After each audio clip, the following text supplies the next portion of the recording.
really sorry. 3 bunches of violets, shot in the mud, a full day's wages. Why don't you look where you're going? Freddie, you get me a taxi. You want me to catch pneumonia. I'm sorry, Mother. I'll get you a taxi right away. Sorry.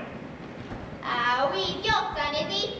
Well, if you've done your duty by him as a mother should, you teach him not to spoil a poor girl's flowers and then run away without paying. Go about your business, my girl.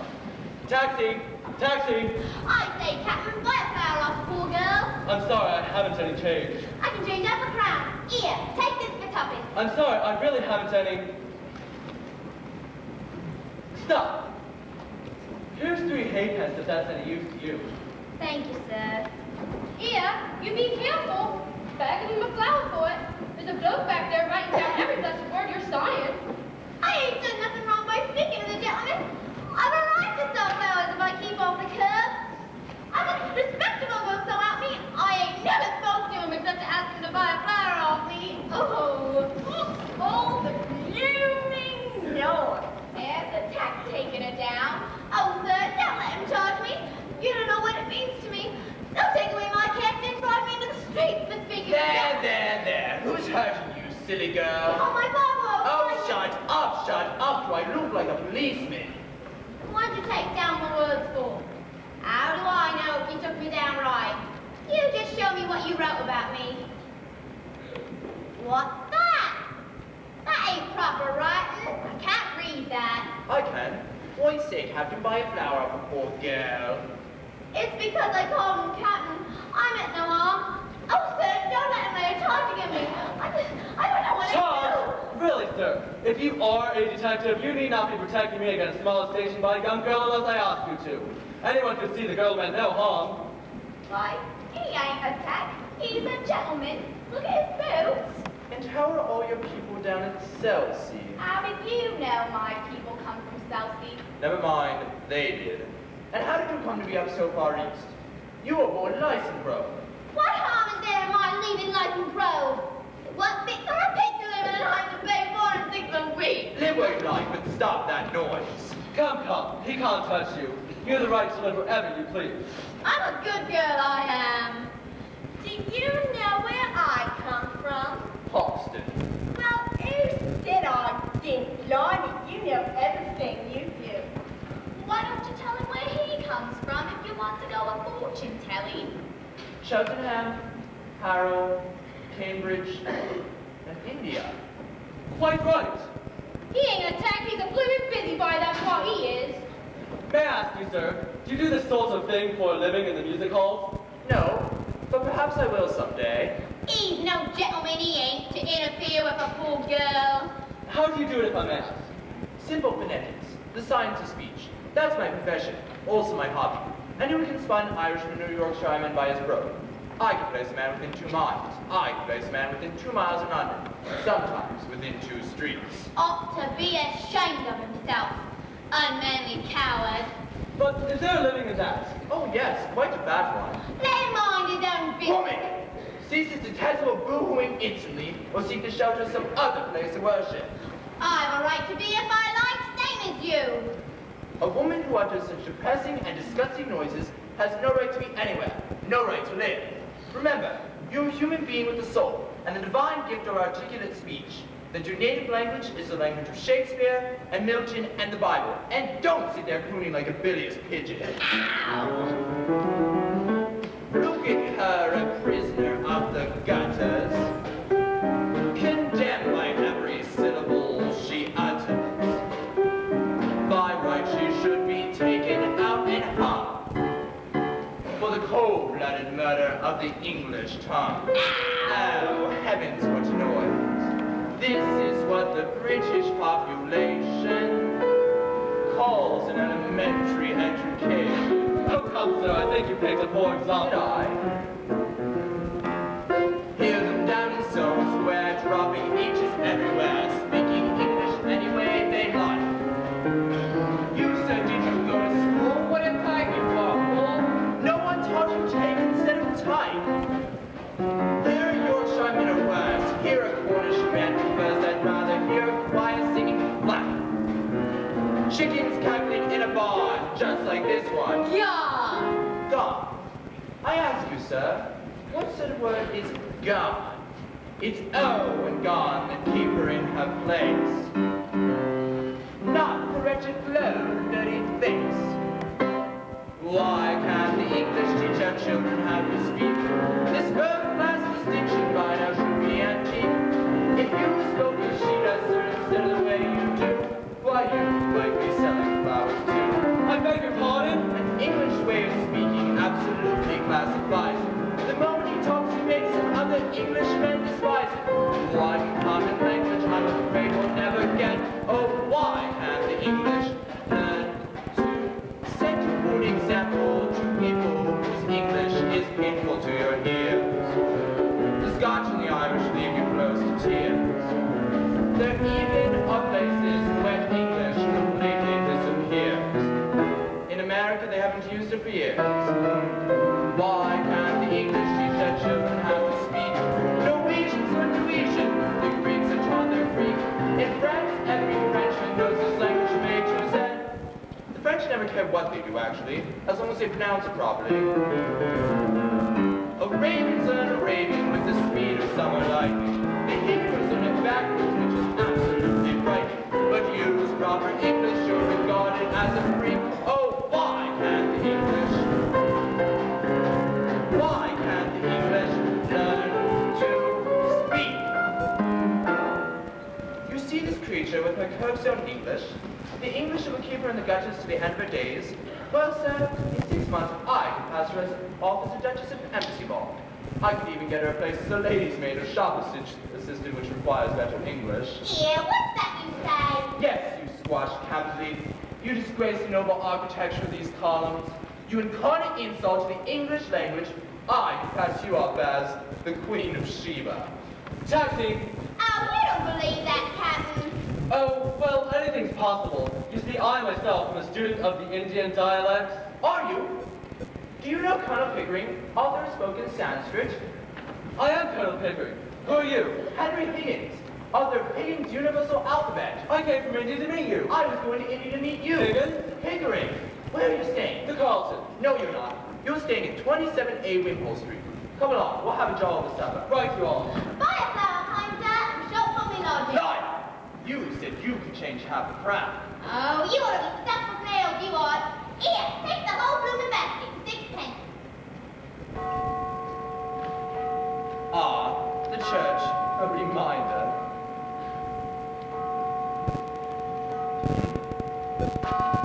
Indian dialects have always fascinated me. I have read over 50. Have you now? Do you realize there are over 200? By George's first and none. Ow! Ow! Ow! Ow! Stand up, gentlemen. You have to scare us convinced. Could you be like a bag of maid, Eliza? You won't do. It's rather dull in town. I think I'll take me to Paris. The missus wants to open up the castle in Capri. The doctor recommends a quiet summer by the sea. All I want is a room somewhere, far away from the cold night air, with one enormous chair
will. Out you go. Up it now, on the double.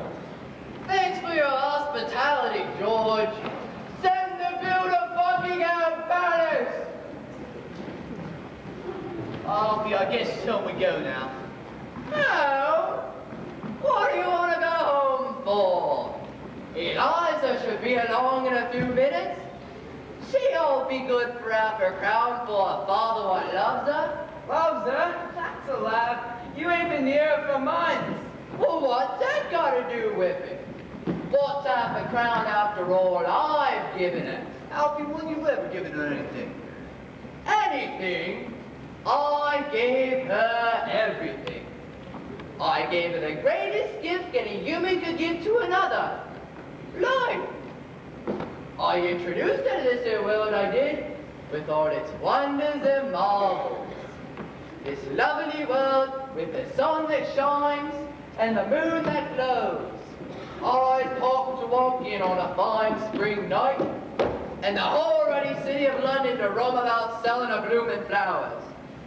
I give over to that, then I disappears and leave her on her own to enjoy it. Now if that ain't worth half a crown now and again, I'll take my belt off and give a what for. You got a good heart, Alfie, but if you want to have a crown, you better have a good story to go with it. Eliza! What a surprise! Not a brass farthing. Oh, come on, Eliza. You wouldn't have the heart to send me home to your stepmother without a little liquid protection now, would you? Stepmother, stepmother indeed. Well, I'm willing to marry her. It's me that suffers by it. I'm a slave to that woman, Eliza, just 'cause I ain't her lawful husband. Now, come on. Slip your old dad half a crown to go home on. Well, I had a bit enough myself tonight, so here.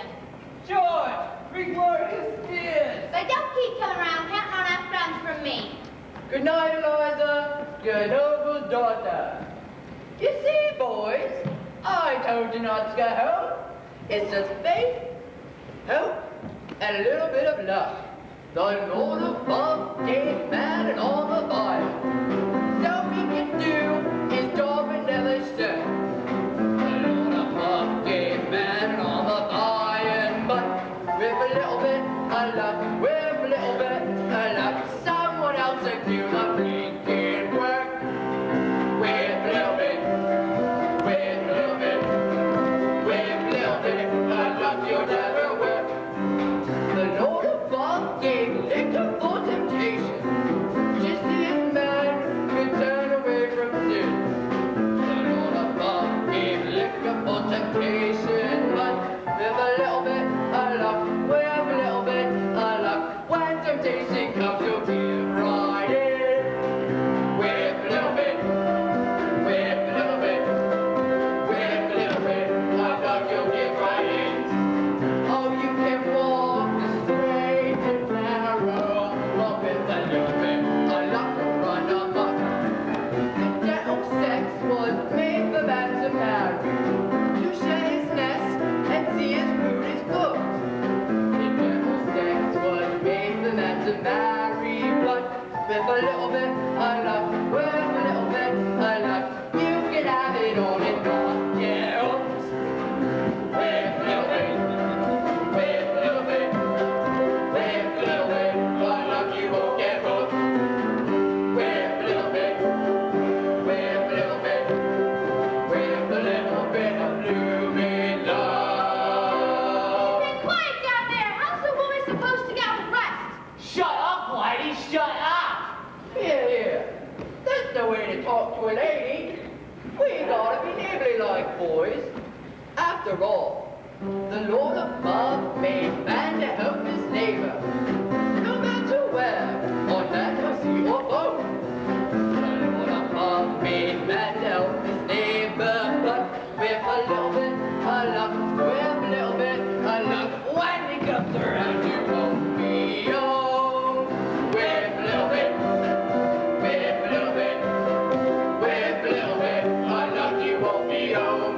They're always throwing goodness at you, but with a little bit of luck, you'll make it up.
I say, Higgins, couldn't we turn on the lights? Nonsense, you hear much better in the dark.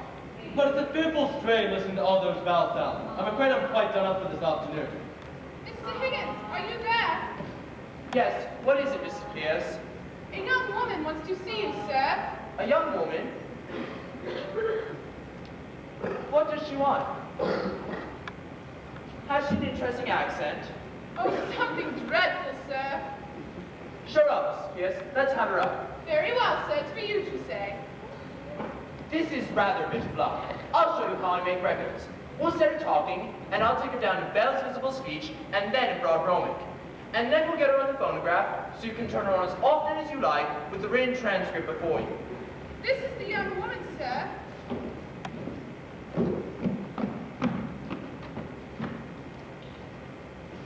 Oh, no! This is the girl I jotted down last night. She's no use to me. I've got all the records I wanted the Lycee Grove lingo, and I'm not going to waste another cylinder on it. Be off with you. I don't want you. Don't you be so saucy. You ain't heard what I come for yet. Did you tell him I'd come in a taxi? Nonsense, girl. What do you think a gentleman like Mr. Higgins cares what you came in? Oh, we are proud. He ain't above giving lessons. Not if I say so. Well, I ain't come here asking any compliments, and if my money's not good enough, I can go elsewhere. Good enough for what? Good enough for you. Now, you know, don't you? I've come to have lessons, I have, and to pay for them too, make no mistake. Well, what do you expect me to say? Well, if you was a gentleman, you might ask me to sit down, I think. Don't I tell you I'm bringing you business? Pickering, shall we ask this baggage to sit down, or shall we throw her out the window? Ow! I won't be called baggage when I'm offered to pay like any lady. But what is it you want? I want to be a lady in a flower shop, instead of selling flowers down at the corner of Tottenham Court Road. But they won't take me unless I can talk more genteel. Well, he said he could teach me, and here I am, ready to pay, not asking any favor, and he treats me as if I was dirt. I know what lessons cost, and I'm ready to pay. How much? Now you're talking. I thought you'd come up it when you saw a chance of getting back a bit of what you chucked at me last night. You'd had a drop in, and just... Sit down. Oh, if you're going to... Sit down. What is your name? Eliza Doolittle. Won't you sit down, Miss Doolittle? Oh, I don't mind if I do.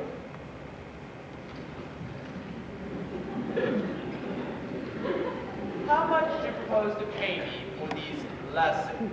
Oh, I know what's right. I'm a lady friend who gets French lessons for 18 pence an hour from a real French gentleman. Well, you wouldn't have the face to ask me to pay the same for my own language as you would for French, so I won't give more than a shilling. Take it or leave it. You know, Pickering, if we consider a shilling not as a mere shilling, but as a percentage of this girl's income, why, it works out to be 60 or 70 pounds from a millionaire. By George, it's the biggest offer I've ever had. 60 pounds? What are you talking about? Oh, hold your tongue. But I ain't got 60 pounds. Don't cry, you silly girl. Sit down. Nobody's going to touch your money.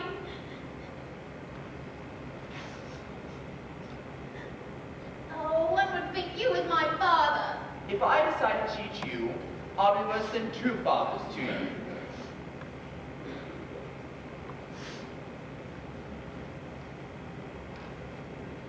Here, What's this for? to wipe your eyes. To wipe any part of your face that feels moist. Remember, that's your handkerchief and that's your sleeve. Don't confuse one to the other if you wish to become a lady in a shop. Higgins, I'm interested. What about your boast that you could pass her off as a duchess at an embassy ball? If you could do that good, I'd say you're the greatest teacher alive. I'll bet you all the expensive experiments that you can't do it, and I'll even pay for the lesson. Oh, you're real good. Thank you, Captain. It's almost irresistible. She's so deliciously loved, so horribly dirty. Ow, I ain't dirty. I washed my face and hands before I come, I did. I'll take it. I'll make a duchess of this draggle-tailed guttersnip. I'll start today. Now, this moment. Mrs. Pierce, take her away and clean up. Sandpaper her if it doesn't fall off any other way. Is there a fire in the kitchen? Yes, but I... Take all the clothes off and burn them. Ring up and order some new ones. Wrap her in brown paper until they come. Oh, you're no gentleman, you're not. Talk of such things. I'm a good girl, I am. And I know what the likes of you are, I do. Woman, we want none of your slumcootery here. You've got to learn to behave like a duchess. Mrs. Pierce, take her away. If she gives you any trouble, wallop her. I'll call the police, I will. But I've no place to put her. Put her in the dustbin. Ow! Oh, Higgins, be reasonable. You must be reasonable, Mr. Higgins. Really, you must. You cannot walk over everybody like this. I walk over everybody. My dear Mrs. Pierce, my dear Pickering, I never had the slightest intentions of walking over anybody. All I propose that we be kind to this poor girl. If I did not express myself clearly in the first place, it is because I did not wish to hurt her delicacy or yours. But, sir, you can't take a girl up like that as if she were a pebble on the beach. Why not? Why not? But you don't know anything about her. What about her parents? She may be married. God. There, as the girl very properly says, God. Who'll marry me? By George, Eliza, the streets will be strewn with the bodies of men shooting themselves for your sake by the time I'm done with you. Here I'm going. Ain't got this chump is. I don't want no balmies teaching me. Oh, I'm mad, am I? Very well, Mrs. Pierce. You needn't order the new clothes for her. Throw her out. Stop, Mr. Higgins. I won't allow this. Go home to your parents, girl. I ain't got no parents. There, she ain't got no parents. What's all the fuss about? She doesn't belong to anybody, and she's no use to anybody but me. Miss Pierce, take away and But what is to become of her? Is she to be paid anything? Oh, do be sensible, sir. She'll only drink if you give her money. Oh, that's a lie. Nobody ever saw the sign of liquor in me. Oh, sir, you're a gentleman. Don't let him speak to me like that. Does it occur to you, Higgins, that the girl has some feelings? No, I don't think so. No, none of your feelings we need bother about, have you, Eliza? Mr. Higgins, I must know on what terms the girl is to be here. What is to become of her when you've finished your teaching? You must look ahead a little, sir. What is to become of her if I leave her in the gutters, Mrs. Pierce? Answer me that. That's her own business, not yours, Mr. Higgins. So, when I'm done with her, we can throw her back in the gutters and it will be her own business again. So that's all right. Oh, you've got no feeling on in you. You don't care for nothing but yourself. I've had enough of this. I'm going. Wait, Eliza. Have a chocolate. How do I know what might be in them? I bet a girl's being drugged by the like of you. Pledge of good faith. I eat one half.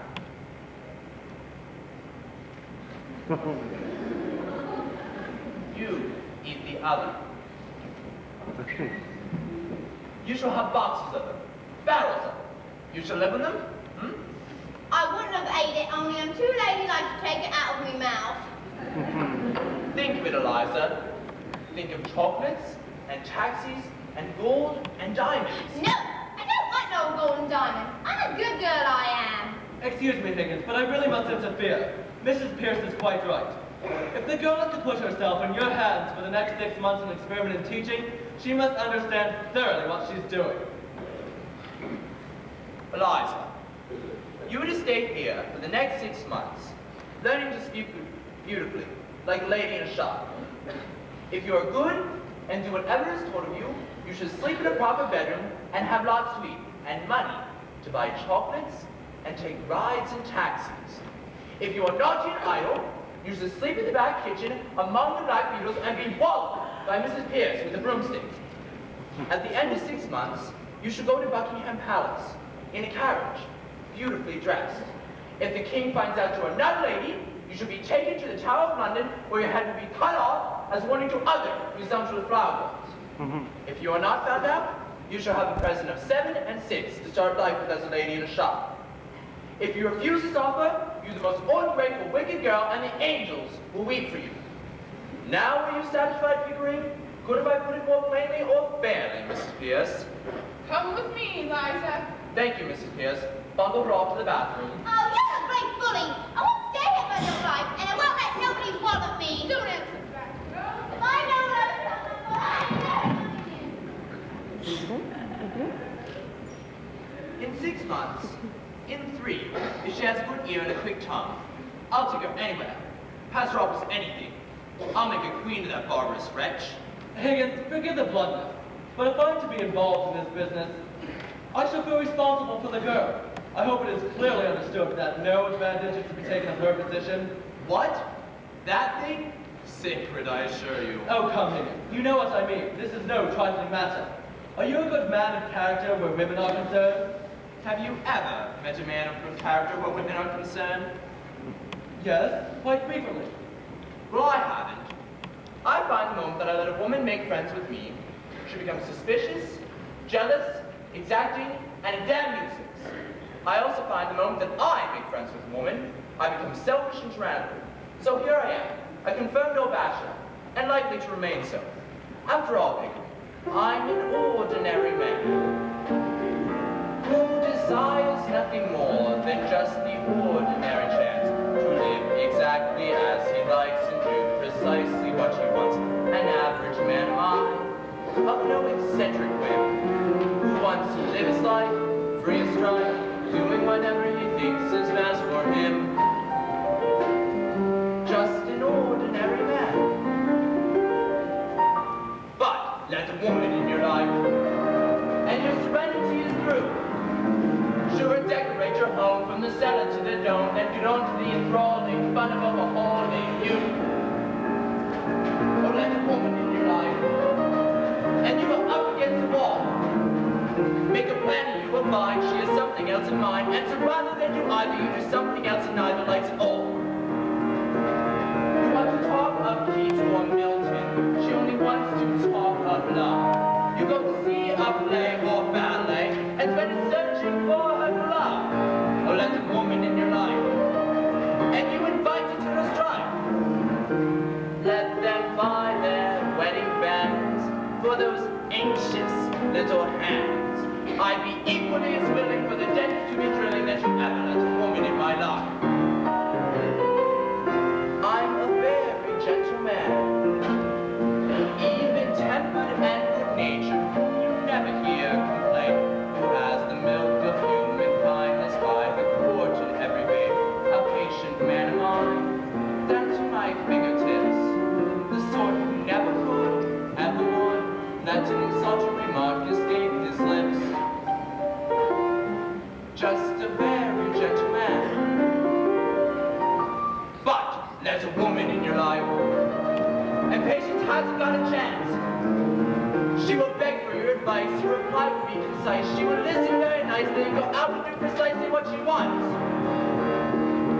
You are a man of grace and polish, who never spoke above a hush. Not only once you are using language, never make a sailor blush. But let a woman in your life, and you're plunging in the night. Let the others of my sex tie the knot around their necks. I prefer a new edition of this vanishing position that you ever let a woman in my life. I'm a quiet living man who prefers to spend his evenings in the quiet of his room, who likes an atmosphere as restful as an undiscovered tomb. A pensive man am I, of philosophic joys, who wants to meditate, contemplate, free from humanity's mad and human noise. Just a quiet living man. But let a woman in your life, and your sabbatical is through. In a line that never ends, come an army of her friends, come to juggle and to chatter and to tell her what the matter is with you. She'll have a booming boisterous family, who will descend to a newborn mass. She'll have a large Wagnerian mother, with a voice that shatters glass. Oh, let a woman in your life. Oh, let a woman in your life. Oh, let a woman in your life. I shall never let a woman in my life.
thought.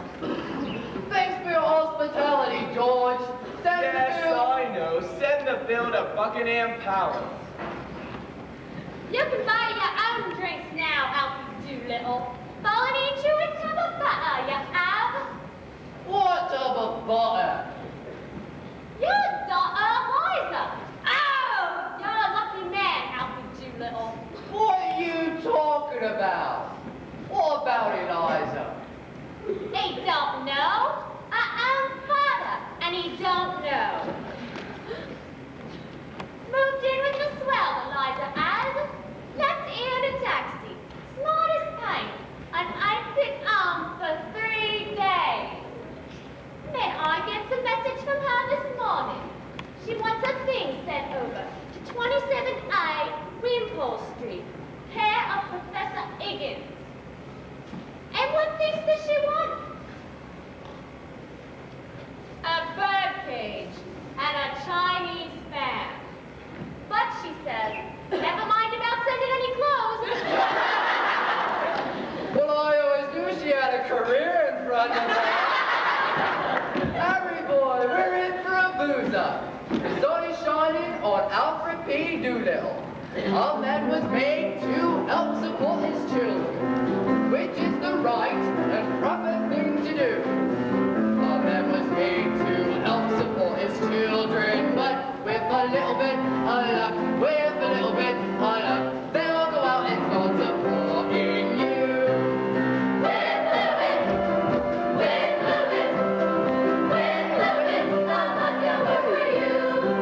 He doesn't have a tuppence in his pocket, the poorest bloke you'll ever hope to meet. He doesn't have a tuppence in his pocket, but with a little bit of luck, with a little bit of luck, he'll be moving up to Easy Street. With a little bit, with a little bit, with a little bit of luck, he'll move it up. With a little bit, with a little bit, with a little bit of blue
Mr. Higgins, you simply cannot go on working the girl this way, making her say her lines over and over, from sunup to sundown, even during meals. When will it stop? When she does it properly, of course. Is that all, Mrs. Pierce? No, sir, the mail. Well, pay the bills and say no to the invitations. Is that all? No, sir, there's another letter from an American millionaire, Ezra D. Wallingford. He's so into collection for his War Reform League. Throw it away. But, sir, it's the third letter he's written you. You should at least answer it. Put it on my desk. I'll get to it later. If you please, sir, it's Dustin downstairs. Alfred Doolittle wants to see you. He says, I've thought of you. Higgins, I said. Show the blackguard up. He may not be a blackguard, Higgins. Nonsense. Of course he's a blackguard. Well, whether he is or not, I'm afraid we'll have some trouble with him. I think not. If there's any trouble, he shall have it with me, not I with him. Doolittle said. Professor Higgins. Here. Good morning. Morning, Governor. I come about a very serious matter, Governor. Born in Hounslow, mother Welsh. What do you want, Doolittle? I want my daughter, see? That's what I want. Ah, of course you do. You are her father, aren't you? I'm glad to see there's some spark of family feeling left. She's upstairs here. Take her away. What? Take her away. You don't suppose that I'm going to keep your daughter for you? Now look here, Governor. Is it fair to take advantage of a man like this? The girl belongs to me. And you have her. Where do I come in? How dare you come here and attempt to blackmail me? You sent her here on purpose. Don't take a man up like that, Governor. The police should take you up. This is a plot, a plan to extort money by threats. I should telephone the police. Have I said one word about a brass farthing? I leave it to this man right here. Have I said a word about money? Then what else did you come for? Well, what would a bloke come for, Governor? Be human. Alfred, you sent her here on purpose. So help me, Governor, I never did. Then how did you know she was here? Well, I'm willing to tell you if you only let me get a word in. I'm willing to tell you. I'm wanting to tell you. I'm waiting to tell you. Pickering. This old chap has certain natural gift of rhetoric. Observe the rhythm of his wood notes swap. I'm willing to tell you, I'm wanting to tell you, I'm waiting to tell you. That's Welsh trained in him. How did you know she was here if you didn't send for her? Well, she said home for her luggage, and I got to hear about it. She said she didn't want no clothes. What was I to think about that, Governor? I asked you as a variant. What was I to think? So you came to rescue her from worse than death, hmm? Just so, Governor, that's right. Mrs. Pierce, Elijah's father has come to take her away. Give it to him. Wait a minute, Governor. You and me's men of the world, ain't we? Oh, men of the world, are we? You'd better go, Mrs. Pierce. I think so indeed, sir. Governor, I've taken a sort of fancy to you. And if you want the girl that bad, I'm not so sudden having her back home again. But what I might be open to is an arrangement. I can see you're one of the straight sort, Governor. And I know you're the last man alive that would expect me to let her go for nothing. So, what's a £5 note to you? And what's Eliza to me? I think you ought to know, Doolittle, that Mr. Higgins' intentions are entirely honorable. Well, of course they are. If I thought they wasn't, I'd ask for 50. Do you mean to say that you would sell your daughter for £50? Have you no morals, man? Oh, no. I can't afford them. And neither could you if you was as poor as me. Well, not that I mean any harm, mind you, but what am I? What am I, you ask? I'm one of the undeserving poor, that's what I am. And think of what that means to a man. It means he's up against the middle-class morality for all the time. Whenever there's anything going, and I put in for it, it's always the same story. You can't have it because you're undeserving. Well, my needs were as great as the most deserving widows who took money out of just 6 different charities in the same week for the death of the same husband. I ain't any less than a deserving man, and I don't need any less than he does. I need more. I don't need less Audie than he does, and well, I drink a lot more. I'm playing straight with you, Governor. I'm not deserving. I'm undeserving. And I mean to go on being undeserving. I like it, and that's the truth. But would you take advantage of a man's nature to doom out of the price of his own daughter, who is fed and clothed by the sweat of his brow, until she's grown up to be of interest to you two gentlemen? Is £5 unreasonable? I put it to you, and I leave it to you. I suppose we ought to give him a fiver. I'm afraid he'll make bad use of it. Not me to help you, Governor. Just one good spree for the missus and myself. Give a pleasure to ourselves and employment to others. And satisfaction to you to know that it hadn't been thrown away. You couldn't spend it better. Oh, Dad, let's give him 10. No. The missus wouldn't have the heart to spend 10. £10 is a lot of money. And well, it makes a man feel prudent-like. Then it's goodbye to happiness. No, sir, you give me what I ask for. Not a penny less, not a penny more. Higgins, I'd rather draw the line in encouraging this sort of immorality. Dulles, why did you marry that missus of yours? Marriage isn't so bad. You married Eliza's mother. Who told you that, Governor? Well, no one. I conclude naturally that... Hickory, if we listen to this man another minute, we shall have no convictions left. £5, I think you said. Thank you, Governor. I won't.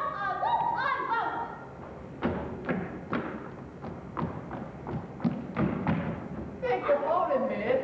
I won't say the pretty bells one more time. Blimey! It's Eliza! I never thought she'd clean up so good looking. She does me credit, don't she, Governor? Here, what are you doing here? You hold your tongue. And don't you give these gentlemen any of your lips. If you have any trouble with it, Governor, give a few licks with the strap. That's the way to improve a mind. Good morning, gentlemen. Cheerio, Eliza.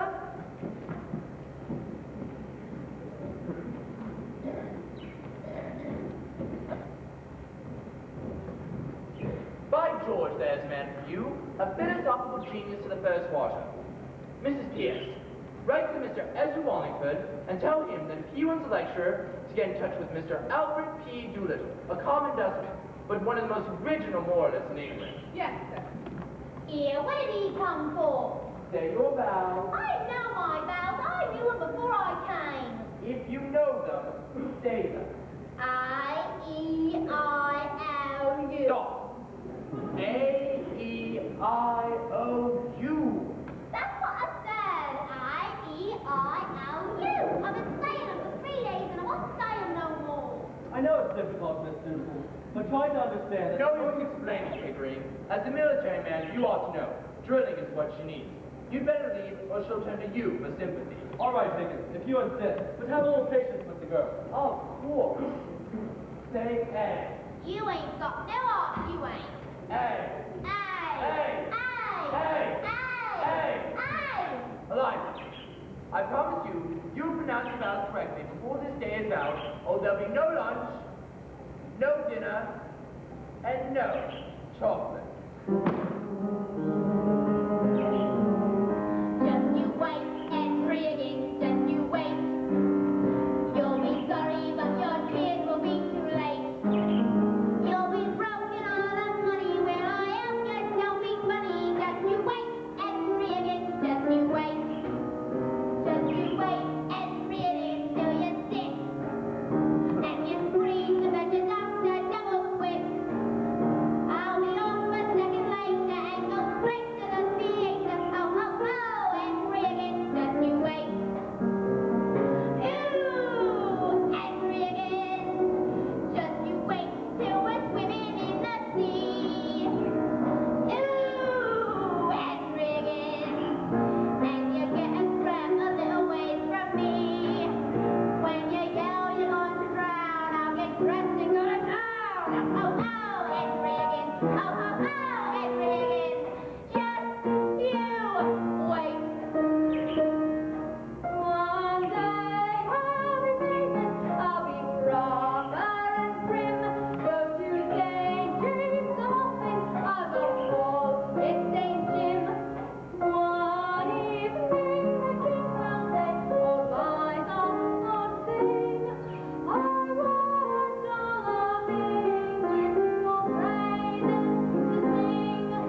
The rain in Spain stays mainly in the plain.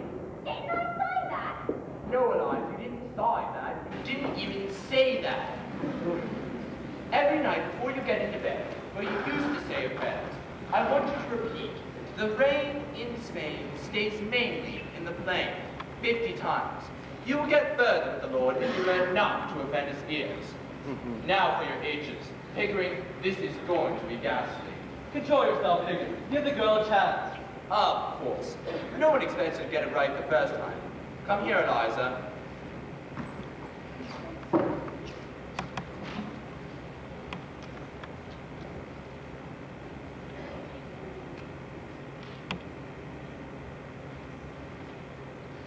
You see this flame? Every time you say your H properly, the flame will waver. Every time you drop your H, the flame will stay stationary. That's how you know you've done it correctly. In time, your ear will hear the difference. Now watch closely. In Hartford, Hereford, and Hampshire, hurricanes hardly ever happen. Now repeat after me.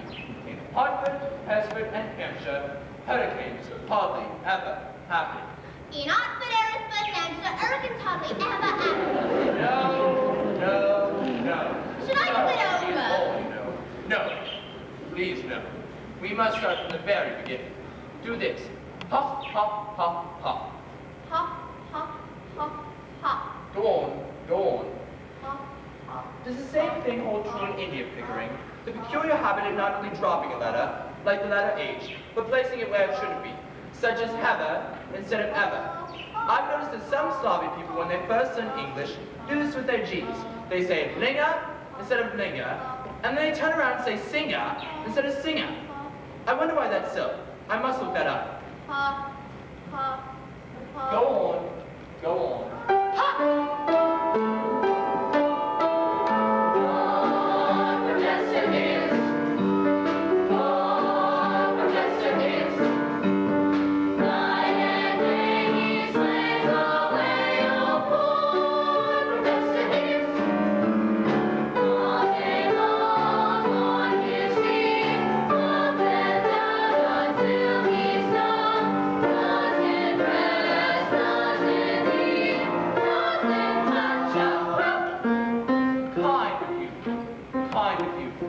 Now listen closely, Eliza. How kind of you to let me in. How kind of you to let me come. No.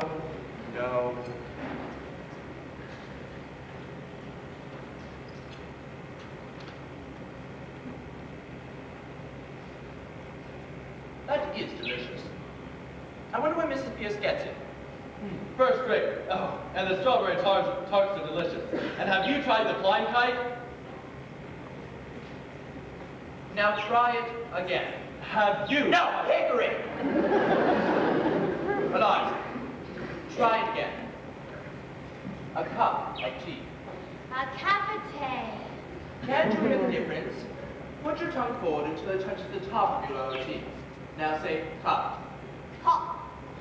Now say Of. Now say cup, cup, cup, cup, up. Cup, First rate. Higgins, finish the strawberry tart. I could eat another thing. No thanks, old chap, really. But it's a shame to waste it. But we won't go to waste. I know someone who's immensely fond of strawberry tarts. Cup. Ow!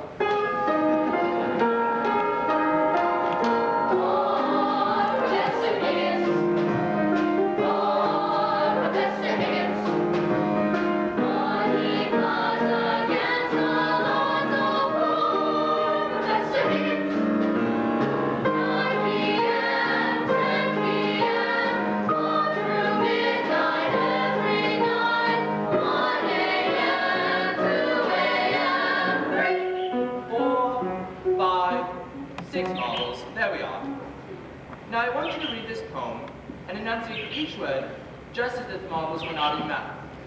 With black as moss, the flower pots were thickly crusted, one and all, each word clear as a bell. I can't. Higgins, are those pebbles really necessary? If they were necessary for Demosthenes, then they are necessary for Eliza Doolittle. Now try it again. I cannot understand a word, not a word. Higgins, perhaps the poem was too difficult for us to go. Why don't you try a simpler one like, oh, The Owl and the Pussycat. That's a damn fine poem. Hickory, I cannot hear the girl. What's the matter? Why did you stop? I swallowed one. Oh, no worry. I've got plenty more. Open your mouth. Quit, Professor Higgins. Quit, Professor Higgins. Here or free or paid, we will quit, Professor Higgins. Hang on, hold on now. Counting in our brains. Hang on, hold on now. Don't say right, say right. The rain in Spain stays mainly in the plain. I can't. I'm so tired. Higgins, do be reasonable. It must be 3 o'clock in the morning. I am always reasonable. Eliza, if I go in with a blistering headache, you can. I have an headache too. Here. Eliza, I know you're tired. I know your nerves are as raw as meat in a butcher's window. But think of what you're trying to accomplish. Think of what you're dealing with. The majesty and grandeur of the English language. Why, it's the greatest possession we have. The noblest sentiments that ever flowed in the hearts of men are contained in its extraordinary, imaginative, and musical mixtures of sounds. That's what you set yourself to conquer, and conquer you will. Now try it again. The rain in Spain stays mainly in the plain. What was that? The rain in Spain stays mainly in the plain. Again. The rain in Spain stays mainly in the plain. I think she's got it. I think she's got it. The rain in Spain stays mainly in the plain. By George, she's got it. By George, she's got it. Now once again, where does it rain? On the plain, on the plain. And where is that song he played? In Spain, the rain in Spain stays mainly in the plain. The rain in Spain stays mainly in the plain. In Hartford, Kesford, and Hampshire. Hurricanes hardly happen.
I think the time has come to try her out.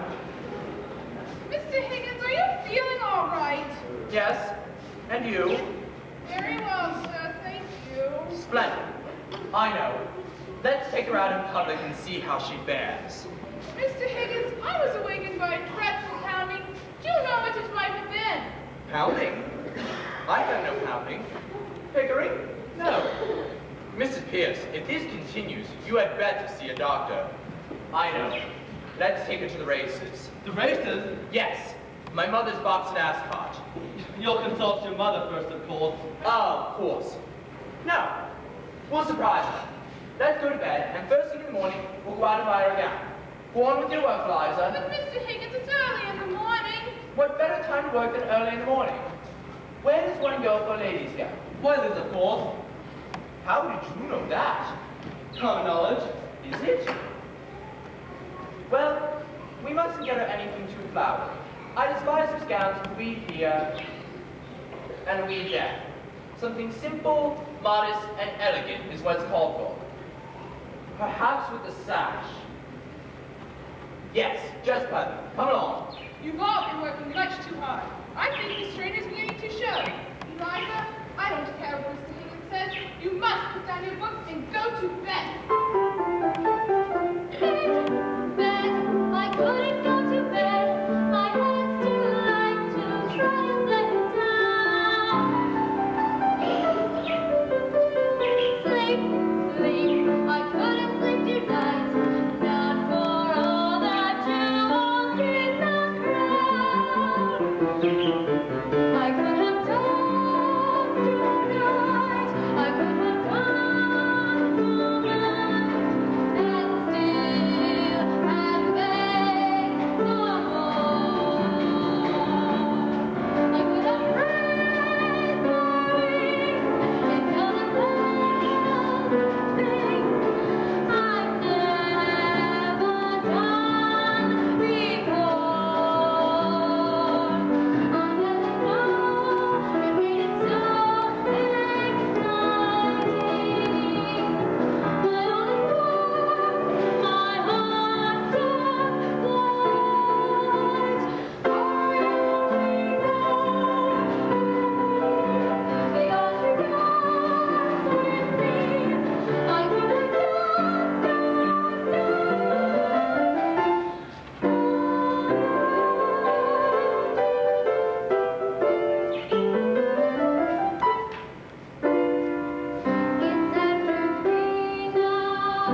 Colonel Pickering, I don't understand.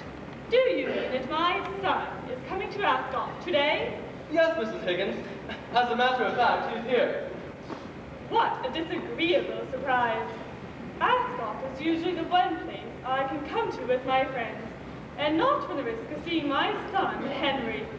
Whenever my friends meet him, I never see them again. Well, you see, he had to come, Mrs. Higgins. He's taken the girl to the annual embassy ball, and he wanted to try her out first. I beg your pardon? You know the annual embassy ball? Yes, I know the ball, but what girl? Oh, didn't I mention that? No, you did not. Oh, well, it's quite simple, really. One night, I went to Covent Garden to hear one of my favorite operas, Aida. And as I was coming out, incidentally, they didn't do Aida that night. No, they did Gotterdammerung instead. I never heard Gotterdammerung before. By George, it's a rackety one. Now then, this tenor chap. What about the girl, Colonel? Oh, yes. As I was coming out, I met your son, Henry, who in turn met Miss Doolittle, who now lives with Henry. Lives with Henry? Is it a love affair? Oh, heavens, no. She's a flower girl he picked up off the curbstone. A flower girl? Yes, Higgins said to me, Pickering, you see that girl? In 6 months I can make a duchess of her. Nonsense, I said. He came right back with, yes, I can. All right, I said, I'll bet you can. So I did, and he is. The horses are taking a paddock, Mrs. Higgins. Excuse me, Mrs. Higgins, I must go fetch her. But, Colonel, am I to understand that Henry is bringing a flower girl to Ascot? Yes, Mrs. Higgins. That's it. That's it precisely. Jolly good, Mrs. Higgins, jolly good. Charles, you'd better stay close to the car. I may be leaving abruptly.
Oh, she'll be all right.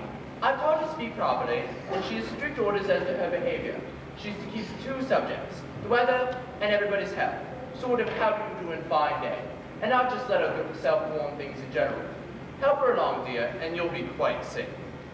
Say, to talk about our health in the middle of a race? Well, she's got to talk about something. Henry, you're not even dressed for Ascot. I changed my shirt. Where is the girl now? Being pinned. Some of the clothes we bought for her didn't quite fit. I told Pickering we should have taken her with us. You're a pretty pair of babies playing with your live doll. Ah, Mrs. Eynsford Hill. Oh, damn, are all these people with you? Mrs. Higgins, is this your celebrated son? I'm sorry to say my celebrated son has no manners. He may be the life and soul of the Royal Society soiree, but he's rather charming on more commonplace occasions.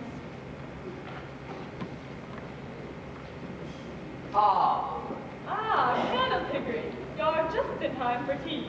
Thank you, Mrs. Higgins. May I introduce Miss Eliza Doolittle? My dear Miss Doolittle, How kind of you to let me come. delighted, my dear. Mrs. Eynsford Hill, Miss Doolittle. How do you do? How do you do? Lord Emily Gostington, Miss Doolittle. How do you do? How do you do? How do you do? And Freddie Eynsford Hill. How do you do? How do you do?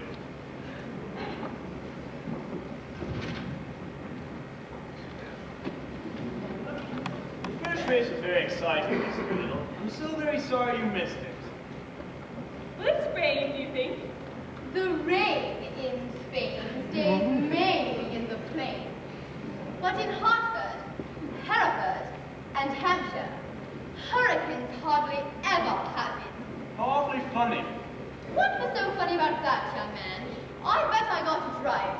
Smashing. I do hope we won't have any unseasonably cold spells. It brings on so much influenza, and our whole family is susceptible to it.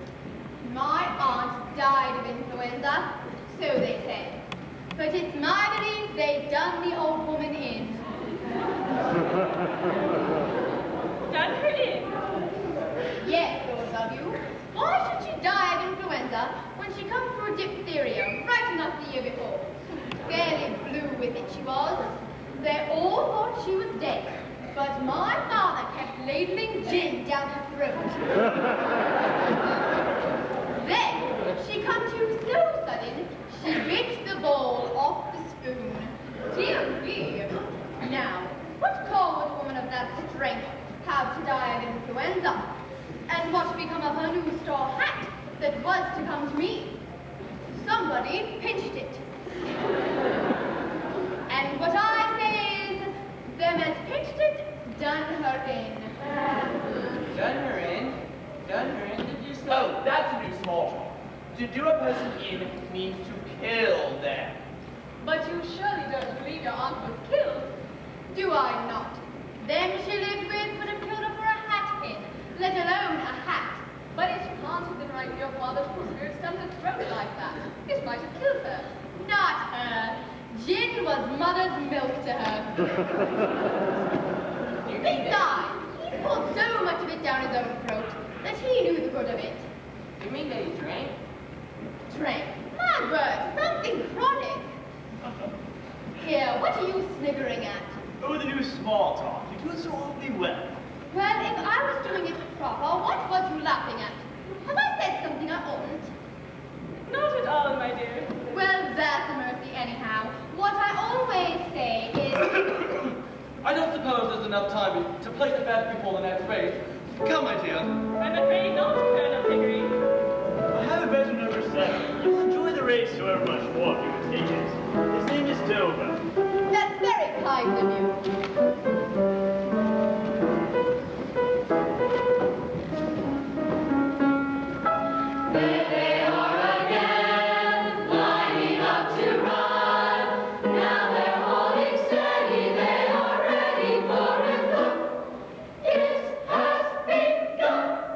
Come on, come on, Dover! Come on, Dover! Come on, Dover, move your blooming arse!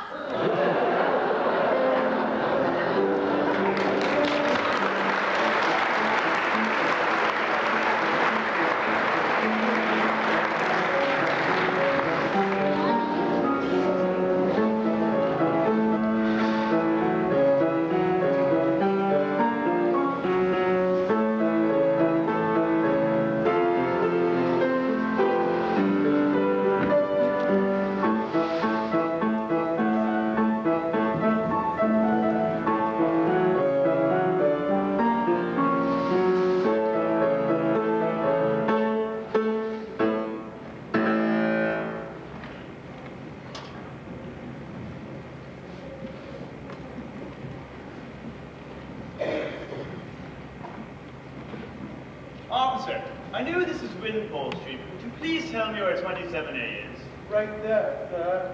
Thank you.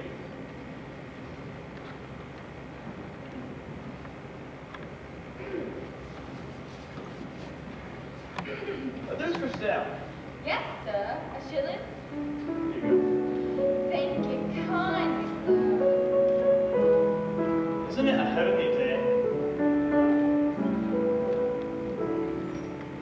When she mentioned how her aunt bit off the spoon, she completely done me in, and my heart went on a journey to the moon. When she told about her father and the gin, and I never saw a more enchanting course than the moment when she shouted, "Move your plummet!" Yes, sir. Is Mr. Middleton? Who shall I say is calling? Pretty Eynsford Hill. If she doesn't remember me, tell her I'm the chap who was snickering at her. Yes, sir. And would you give her these? Yes, sir. You need a brush. I want to drink in the street where she lives.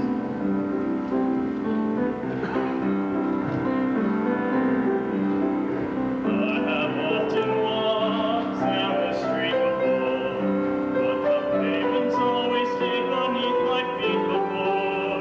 Oh, but one time I said the stories high, knowing I'm on the street where you live.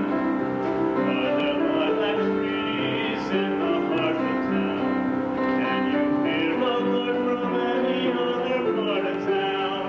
Does enchantment pour out of every door?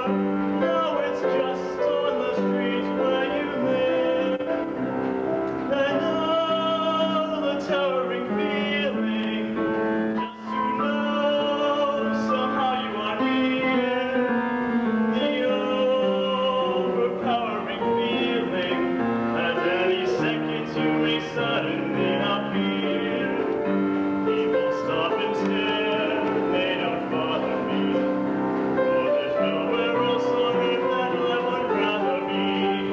Let the time go by, I won't care if I can be here on the street where you live.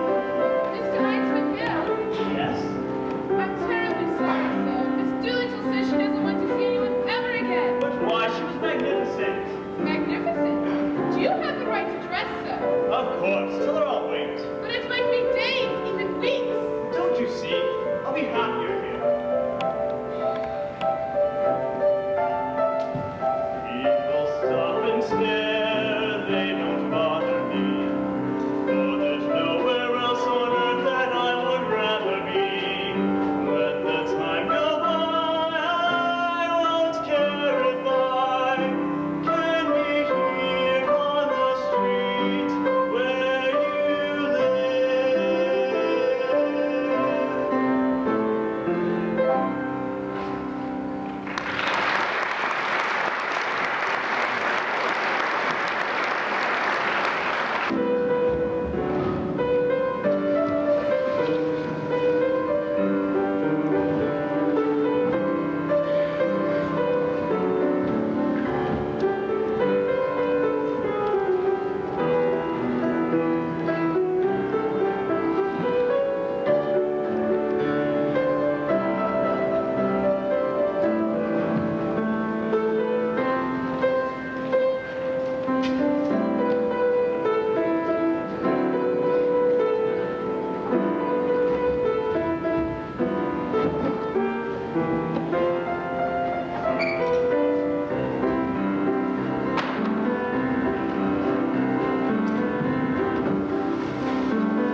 Higgins, if Miss Doolittle suffers any embarrassment tonight whatsoever, it's on your head alone. I've been begging you to call this thing off ever since Ascot. Eliza can do anything. But suppose she's discovered. Suppose she makes another ghastly mistake. There'll be no horses at the ball, Pickering. But think how agonizing it would be. God, if anything happened tonight, I don't know what I'd do. You could always rejoin the regiment. Higgins, this is no time for flippancy. The way you've been driving here these last 6 weeks has exceeded all the bounds of common. Oh, for God's sake, Higgins, can't you settle someplace? Quit pacing up and down. Have a little port. It'll quiet your nerves. I'm not nervous. Where is it? On the desk. The car is here, sir. Thank you, Mrs. Pierce. Are you helping Eliza? Yes, sir. Help her indeed. I'll bet the damn gown doesn't fit. I warned you about those French designers. We should have gone to a good English store where we knew everyone was on our side. Have a little port. No, thank you. It'll quieten your nerves. No, thank you. Do you think she'll retain all you have it into her? We shall see. Let's suppose she doesn't. Then I lose my badge. Do you know what I can't stand about you? It's your confounded complacency. In a moment like this, with utterly so much at stake, it's utterly indecent that you don't need a little port. What's with the girl? You act as if she doesn't matter at all. Rubbish, Pickering. Of course she matters. What could matter more than to take a human being and make a new human being by creating a new speech for her? Why, it's filling the deepest gulf that separates soul from soul and class from class. She matters immensely.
Who is that captivating creature with Henry Higgins? What did you say? Well, I stopped for a moment. Then I collected myself and said, Eliza Doolittle. That was quick thinking, Colonel. Thank you. Do you think Eliza will make it? Oh, I hope so. I've grown terribly fond of that girl.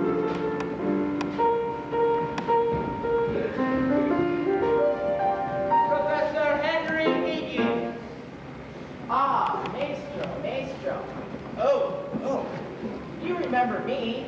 No, I don't. Who the devil are you? I am your pupil, your first, best, and greatest pupil. I am Zoltan Karpathy, that marvelous boy.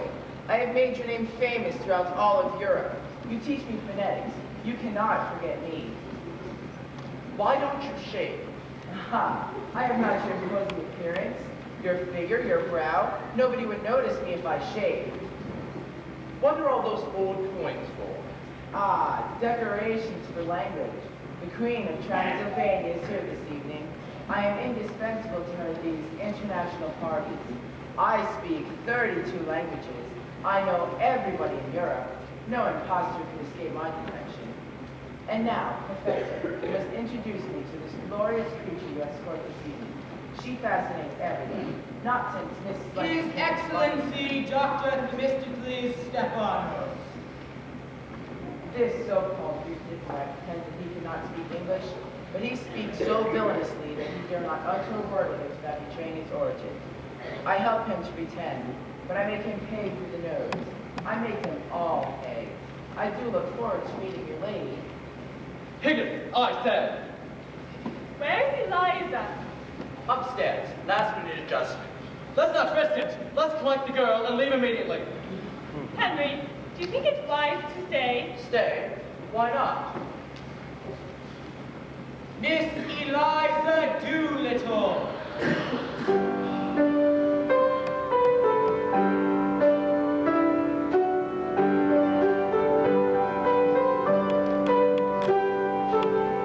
Ah, Professor, you must introduce me.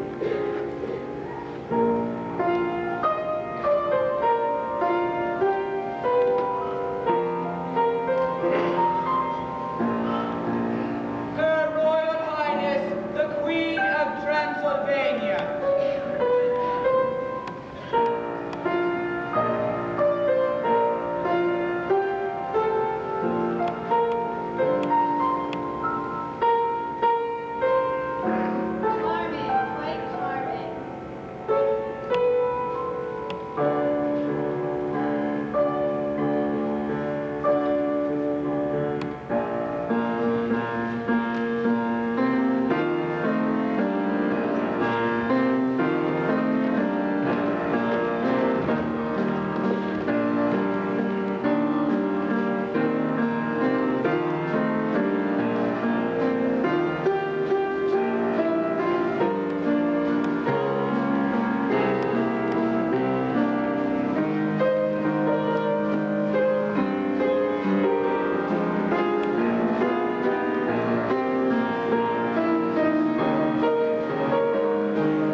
Congratulations,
Now I can go to bed without dreading tomorrow. Good night, Mr. Higgins. Good night, Mrs. Pierce. Higgins, it was a splendid occasion. I think I shall turn in too. Good night, Higgins. Good night, Pickering. Oh, Mrs. Pierce. Oh, damn. I meant to tell her I wanted coffee in the morning instead of tea. Leave a little note for her, will you, Eliza? Where the devil are my slippers? There are your slippers, and there! Take your slippers and may you never have a day's luck with them. What on earth? What's the matter? Is anything wrong? No, nothing wrong with you. I've won your bet for you, haven't I? That's enough for you. I don't matter, I suppose. You won my bet. You presumptuous insect. I won it. Why did you throw those slippers at me? Because I wanted to smash your face. I wanted to kill you, you selfish brute. Why didn't you leave me where you picked me out of? In the gutter. You thank God now that it's all over and you can throw me back there again, do you? So the creature is nervous after all? Ah! Falls in, you cat. Sit down and be quiet. What's to become of me? What's to become of me? How the devil do I know what's to become of you? What does it matter what becomes of you? Oh, you don't care. I know you don't care. You wouldn't care if I was dead. I'm nothing to you. Not so much as them slippers. Those slippers. Those slippers. I didn't think it made any difference now. Why have you suddenly begun going on like this? May I ask whether you complain of your treatment here? No. Has anyone behaved badly to you? Colonel Pickering? Mrs. Pierce? No. You don't pretend that I have treated you badly. No. Well, I'm glad to hear it. Perhaps you're tired after the strain of the day. Have a talk with him. No. Thank you. I suppose it was natural for you to be anxious, but it's all over now. There's nothing more to worry about. No, nothing more for you to worry about. Oh, God, I wish I was dead. Why, in heaven's name, why? Listen to me, Eliza. All this irritation is purely subjective. I'm sorry. I don't understand. I'm too ignorant. It's only imagination. Nobody's hurting you. Nothing is wrong. Oh, you go to bed like a good girl and have a little cry. Sleep it off. That will make you feel more comfortable. Oh, I heard your prayers. Thank God it's all over. But don't you thank God it's all over. Now you are free and can do what you like. What am I fit for? What have you left me fit for? Where am I to go? What am I to do? What's to become of me? That's what's bothering you, is it? I shouldn't worry about that if I were you. I don't think you'll have much difficulty in settling yourself someplace or other. Though, I hadn't quite realized you were leaving. You might marry, you know. You see, Eliza, not all men are confirmed old bachelors like me and the Colonel. Most men are the married sort. Poor devils. And you're not bad looking. It's quite a pleasure to look at you at times. Not now, of course, you've been crying and look like the very devil. But when you're yourself and you're all right, you're what I should call attractive. Oh, come. Let's go to bed. Then get up in the morning and look at yourself in the glass, and you won't feel so cheap. I dare say. My mother could find some chap or other who would do very well. We were above that in Covent Garden. What do you mean? I sold flowers. I did not sell myself. Now you've made a lady of me and I'm not fit to sell anything else. Oh, tosh, Eliza. Don't insult human relations by dragging all that can about buying and selling into it. You need marry the fellow. What else am I to do? What about that old idea of a floor shop? Pickering could set you up in one. He's got lots of money. He'll have to pay for all those togs you've been wearing. And that, with the hire of the jewelry, will put a big hole in 200 pounds. Oh, come, you'll be all right. I must go to bed. I'm devilishly sleepy. I was looking for something. What was it? Your slippers? That's right. You shied them at me. Before you go, sir, Yes, what is it? do my clothes belong to me and to Colonel Pickering? Oh, what the devil use would they be to Pickering? Why didn't you start bothering about that in the middle of the night? I want to know what I may take away with me. I don't want to be accused of stealing. Stealing? You shouldn't have said that, Eliza. That shows want of feeling. I'm sorry. I'm only a common, ignorant girl. And in my station, I have to be careful. There can't be any feelings between the like of you and the like of me. Please, will you tell me what belongs to me and what doesn't? Oh, you may take the whole damn houseful if you like, except the jewels. They're higher. Will that satisfy you? Stop, please. Will you take these to your room and keep them safe? I don't want to run the risk of their being missing. Oh, hand them over. If these belong to me instead of the jeweler, I'd ram them down your ungrateful throat. This ring isn't the jeweler's. It's the one you bought me in Brighton. I don't want it now. Don't you hit me! Hit you? You infamous creature, it is you who have hit me. You have wounded me to the heart. Good! I'm glad. I'm a little on my own back anyhow. You have caused me to lose my temper, something that has hardly ever happened to me before.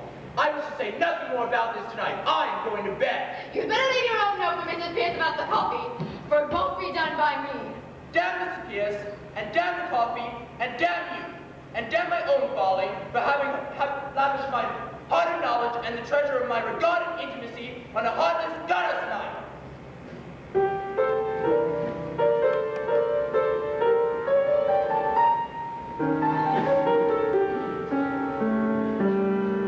Just you wait, Henry Higgins, just you wait. You'll be sorry, but your tears will be too late. You will be the one it's done to, and you'll have no one to run to. Just you wait.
What are you doing here? Oh, nothing. I spend most of my time here. Oh, don't laugh at me, Miss Doolittle. Freddie, you don't think I'm a heartless gutless knight, do you? Oh, no, darling. How could you say such a thing? You know how I feel. I've written you 2 or 3 times a day telling you, sheets and sheets. Eliza, speak and the world is full of singing, and I am winging higher than the birds. Touch and my heart begins to crumble, the heavens tumble, darling, and I... Words, I'm so sick of words. I get words on these rumors from him, not from you. Is that all you like us to do? Don't talk of stars burning above. If you're in love, show me.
here, Mr. Doolittle. Be there, your patron as always. Thank you, my good man. Here, take the missus on a trip to Brighton. Thank you, Mr. Doolittle. Father? You see, boys, he has no mercy. Send his for me misery, kid. Be old flesh and blood. Well, I'm miserable, all right. You can tell him that straight. What are you talking about? What are you all dressed up for? Oh, as if you don't know. Go on back to that Wimpole Street devil and tell him what he's done to me. What has he done to you? Well, he's ruined me, that's all. He destroyed me happiness. He tied me up and delivered me in the hands of the middle class.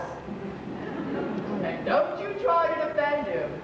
Was it him, or was it not him, who wrote to an old American blighter named Wallingford, saying that the most original moralist in England was Mr. Alfred P. Doolittle, a common dustman? That sounds like one of his jokes. Oh, you can call it a joke, but it put the little me right enough. The old bloke died and left me £4,000 a year in his blooming will. Oh, come along, Alfie. We have to be at the church in a couple hours. Church? Yes, church. The deepest cut of all. Why do you think I'm dressed up like a ruddy pallbearer? Your stepmother wants to marry me. How unrespectable. She wants to be respectable. Well, if that's the way you feel about it, why don't you give the money back? Oh, it's easy just to say chuck it, Eliza. But we're intimidated. That's what we all are. And that's what I am, bought up. And that's what your precious professors brought me to. Not my precious professor. Oh, sent you back, has he? First he shoves me into the middle class, then he throws you back to me for me to support you. It's all part of his plan. But don't you give in, Eliza. Don't you come back and take tuppence from me. You stand on your own 2 feet. Eliza. You're a lady now. You Eliza. can do it. It's getting awfully cold in that taxi. I say, you want to see me get turned off this morning? St. George's Cathedral, Hanover Square, 10 o'clock. You're invited, but I wouldn't advise it. No, thank you, Dad. Are you finished yet? Yes, I'm all finished here. Good luck, Dad. Come along, Alfie. How much time do I have left?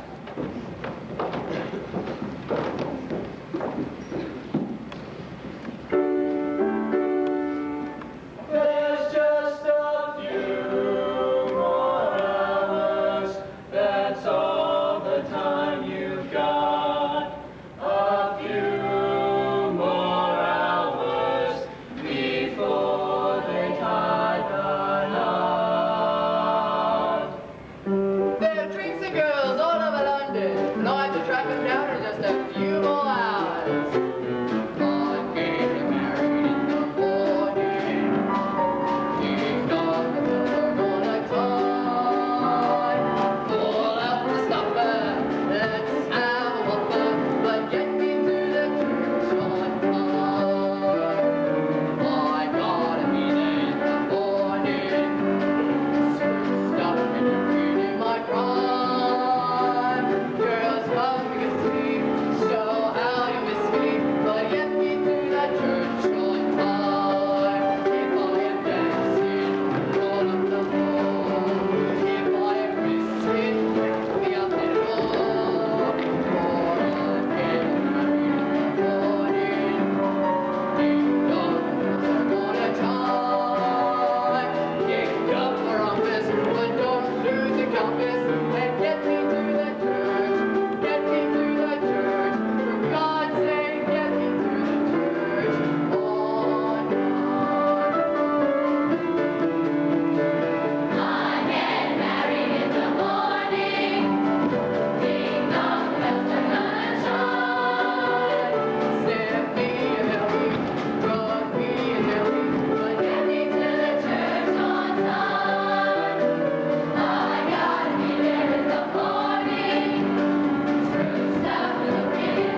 Didn't she say where to send her clothes? I told you, sir, she took them out with her.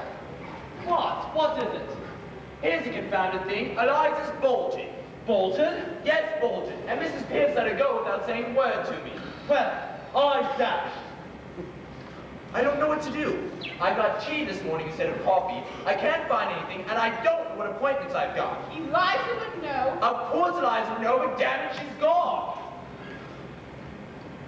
Did any of you gentlemen frighten her last evening? You were here, Mrs. Pierce. We hardly said a word to her. Higgins, did you bully her after I went to bed? Just the other way around. She threw the slippers at me. I never gave her the slightest provocation. The slippers came bang in my head before I even uttered a word, and she used the most perfectly awful language. I was shocked. Well, I'm dashed. I don't understand it. She was given every possible consideration. She admitted it herself. I am dashed. For God's sake, baby, stop being dashed and do something! What?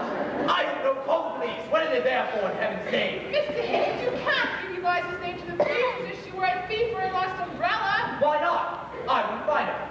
The girl belongs to me anyway. I paid £5 for her. Quite right. Scotland Yard, please. Excuse me, Mrs. Pierce. May I have a cup of coffee? Yes. Thank you. Oh, good morning, old chap.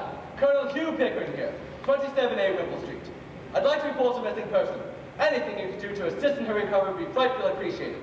I'm not without influence. I'll see to it that your superiors... Oh, yes? Eliza Doolittle. About 5'7". Well, I'd have to say about 21. Her eyes. Bro! Brown. Her hair. Well, her hair is rather a neutral, nondescript color. I'd have to say more of this. Blonde! Blonde! Blonde! Well, you heard him. Blonde. Yes. Yes, this is her residence. About 3 or 4 this morning. No. No. No. No relation at all. Let's just say a good friend. Now see here, my good man. I don't appreciate the tenor of that question. What the girl does here is our affair. Your affair is to get her back so she can continue doing it. Good day. What do you know of heaven could have prompted me to go after such a triumph at the ball? What could have possessed her? What could have impressed her? I cannot understand the wretched ball. I have a friend over at the home office. Perhaps he can help. I'll call him.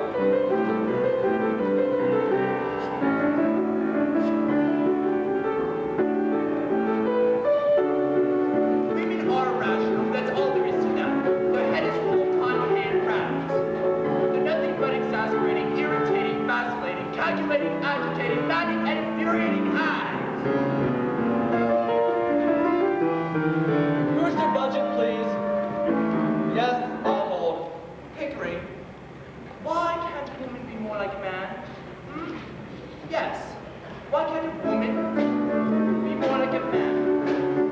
Men are so honest, so thoroughly square, eternally noble, stupidly bad. When you win, will always give you back your pat. Why can't a woman be like that?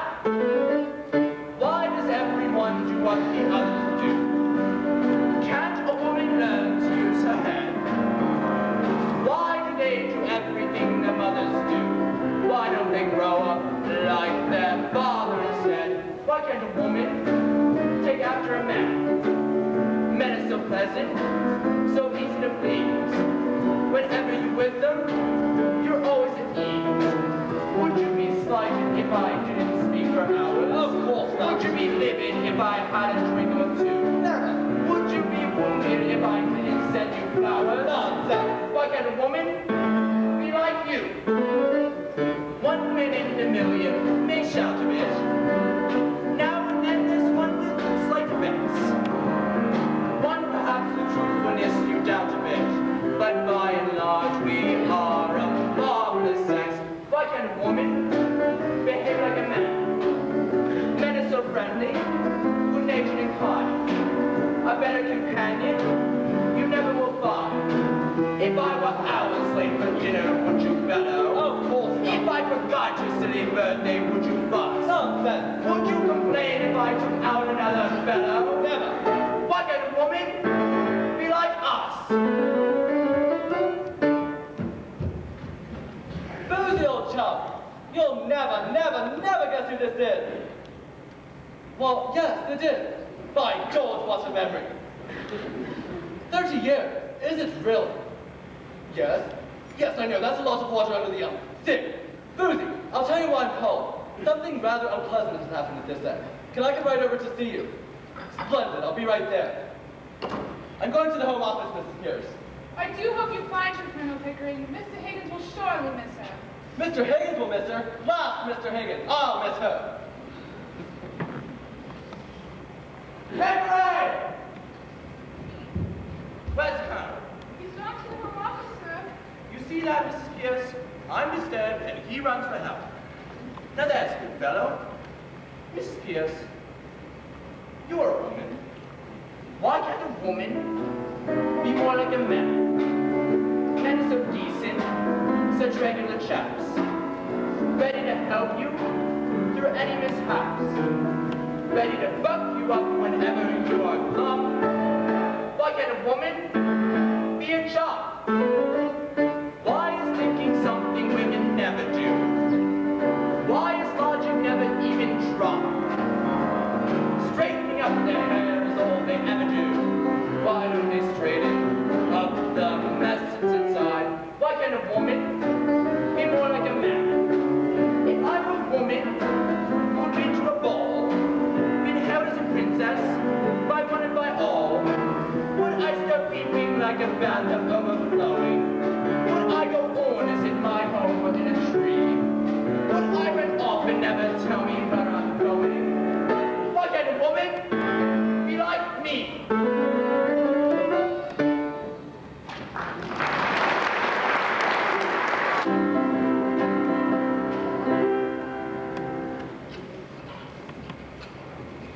And you mean to say that after you did this wonderful thing for them without making a single mistake, they just sat there and never said a word to you, never petted you, or admired you, or told you how splendid you've been? Not a word. That's simply appalling. I should not have thrown the slippers at him. I should have thrown the fire irons. Mother! Mother! I thought it wouldn't be long. Stay where you are, my dear. Mother! Where the devil are you? Remember, last night you not only danced with a prince, but you behaved like a princess. Mother, the damnedest, you... How do you do, Colonel Higgins? Are you quite well? Am I quite... But of course you are. You are never ill. Would you care for some tea? Don't you dare try the game on me. I'm the one that taught it to you. Get up and come home immediately. You've caused me enough trouble for one morning. Very nicely put indeed, Henry. No woman could resist such an invitation. How did this baggage get here in the first place? Eliza came to see me, and I was delighted to have her. And if you don't promise to behave yourself, I shall have to ask you to leave. You mean I'm to put on my Sunday manners for this thing that I created out of the squashed cabbage leaves of Covent Garden? Yes, dear, that is precisely what I mean. I'll see her damned first. How did you ever learn manners with my son around? Oh, it was very difficult. I should never have known how ladies and gentlemen behaved if it hadn't been for Colonel Pickering. You see, Mrs. Higgins, apart from what one can pick up, the difference between a lady and a flower girl is not simply how she behaves, but how she is treated. I shall always be a flower girl to Professor Higgins, because he always treats me as a flower girl and always will. But I know that I shall always be a lady to Colonel Pickering, because he always treats me as a lady and always will. Oh. Henry, please don't grind your teeth. Excuse me, ma'am, but the vicar, shall I show him into the garden? The vicar? And the professor?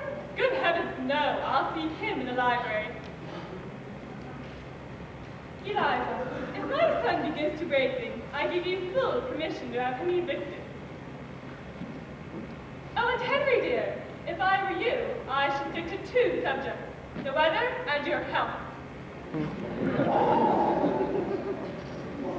Well, you've had a bit of your own back, as you call it. Have you had enough? Are you going to be reasonable, or do you want any more? You want me back when it's a Pick up your slippers and put up with your tempers and fetch and carry for you. I haven't said I wanted you back at all. Oh, indeed. Then what are we talking about? About you, not about me. If you come back, I shall treat you as I always have. I can't change my nature, and I don't intend to change my manners. My manners are exactly the same as Colonel Pickering's. That's not true. He treats a flower girl as if she was a duchess. And I treat a duchess as if she were a flower girl. Oh, I see. The same to everybody. Just so. The great secret, Eliza, is not having good manners, or bad manners, or any particular sort of manners, but having the same manners for all human beings. The question is not whether I treat you badly, but whether you've ever heard me treat anyone else better. I don't care how you treat me. I don't mind you swearing at me. I shouldn't mind a black eye. I've had one before this. But I won't be passed over. So get out of my way, or I won't stop you. You talk about me as if I were a motorbus. So you are a motorbus. All bounce and go with no consideration for anybody. But I can get along without you. Don't you think I can't? I know you can. I told you you could. But you haven't wondered, I suppose, whether I can get along without you. Don't you try to get around me. You'll have to. And so I can. I can do without you or anyone else. But I shall miss you, Eliza. I've learned something from your idiotic notions. I admit that humbly and gratefully. Well, you have my voice on your gramophone. You can always turn that on if you get lonely without me. It's got no feelings to hurt. I can't turn on your soul. Oh, you're a devil! You can twist the heart of a girl as easily as some can twist her arms to hurt her. What am I to come back for? For the fun of it. That's why I took you on. And you may throw me out tomorrow if I don't do everything you want me to. Yes, and you may walk out tomorrow if I don't do everything you want me to. And live with my father? Yes, or sell flowers. Or you could marry Pickering. I wouldn't marry you if you asked me. And you're nearer my age than what he is. Then he is. I'll talk as I like. You're not my teacher now. That's not what I want from you, and don't you think it. I've always had chaps enough want to be that way. Freddie Hill writes to me twice and 3 times a day telling me, sheets and sheets. So, in short, you want me to be as infatuated with you as he is. Is that it? No, I don't. That's not the sort of feeling I want from you.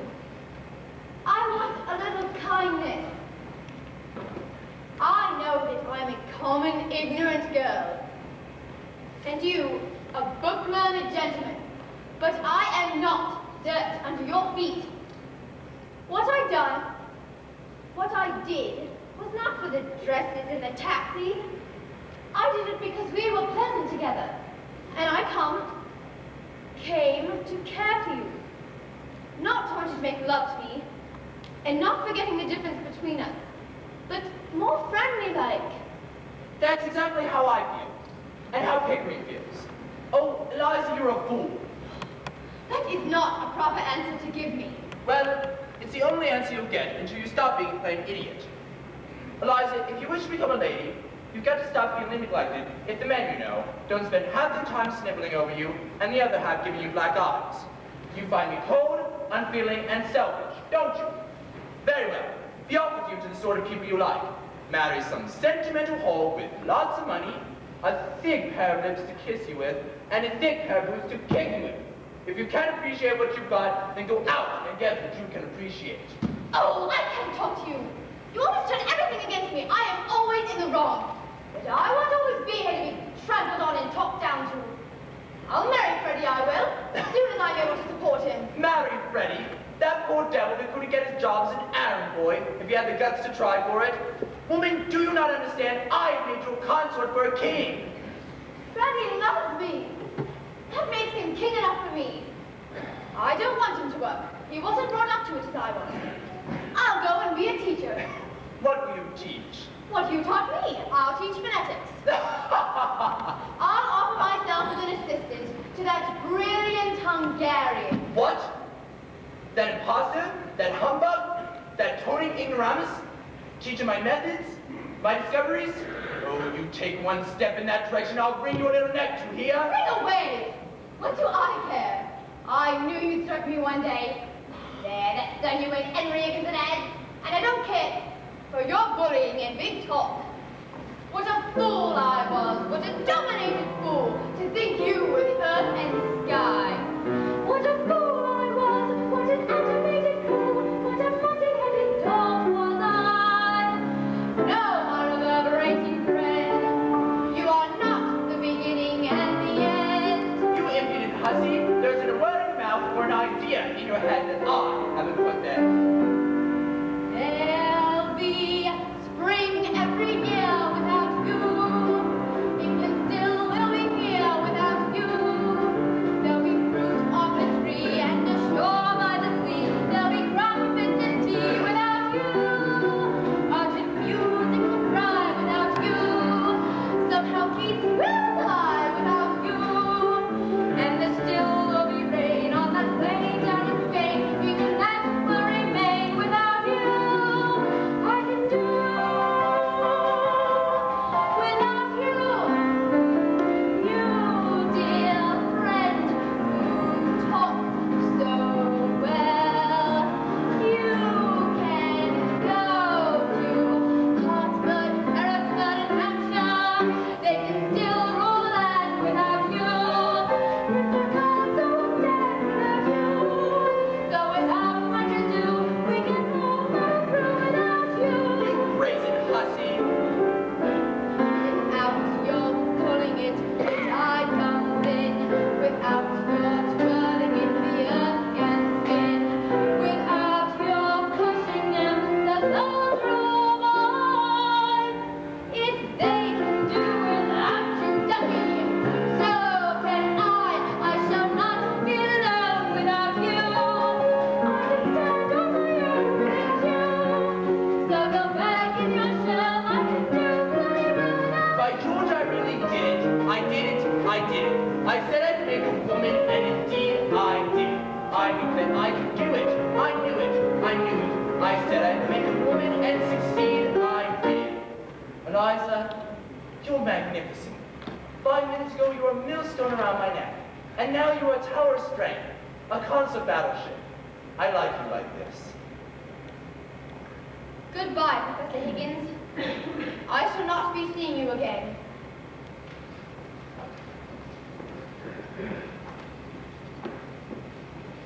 Mother!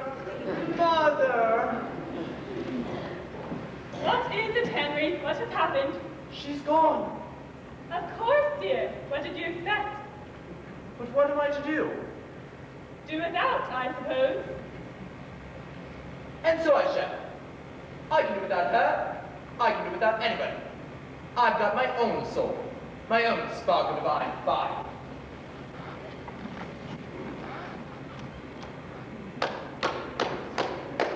Bravo, Eliza.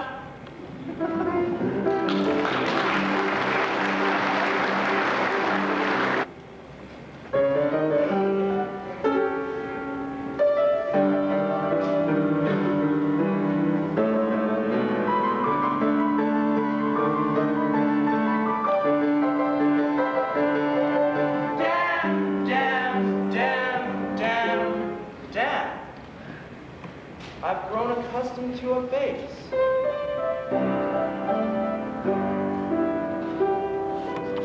She almost makes the day begin. I've grown accustomed to the tune. She whistles night and noon. Her smiles, her frowns, her ups, her downs are second nature to me now. Like breathing out and breathing in. I was serenely independent and content before we met. Surely I could always be that way again. And yet, I've grown accustomed to her looks, accustomed to her voice, accustomed to her face. Marry Freddie! What an infantile idea!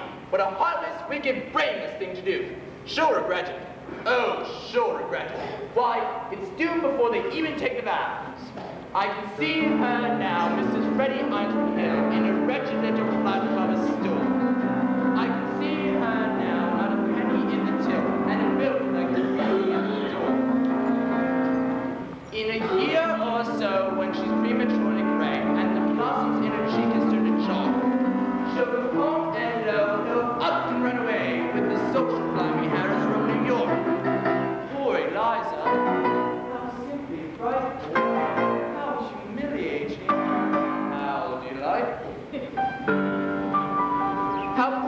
be on that inevitable night when she comes banging at my door in tear and rags?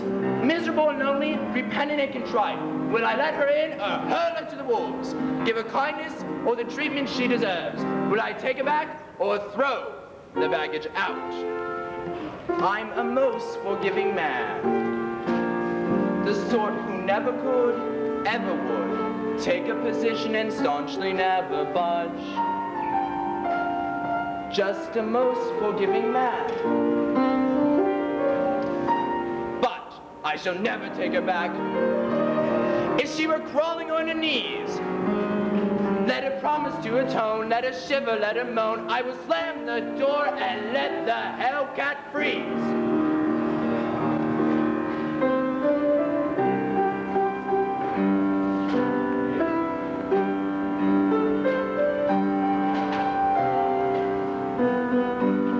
But I'm so used to hear her say good morning every day. Her joys, her woes, her highs, her lows are second nature to me now. Like breathing out and breathing in. I'm very grateful she's a woman and so easy to forget.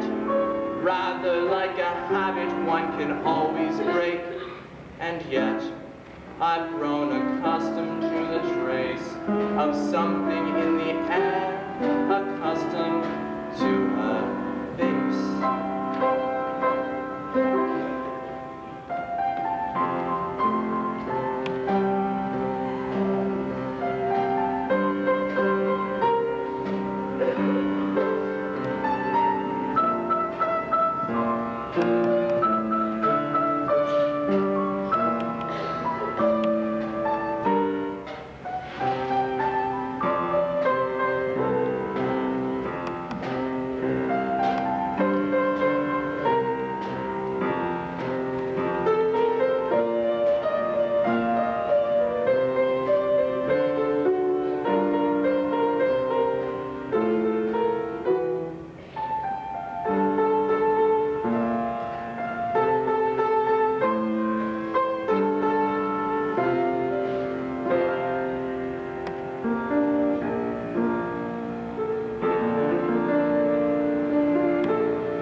Eliza, where the devil are my slippers?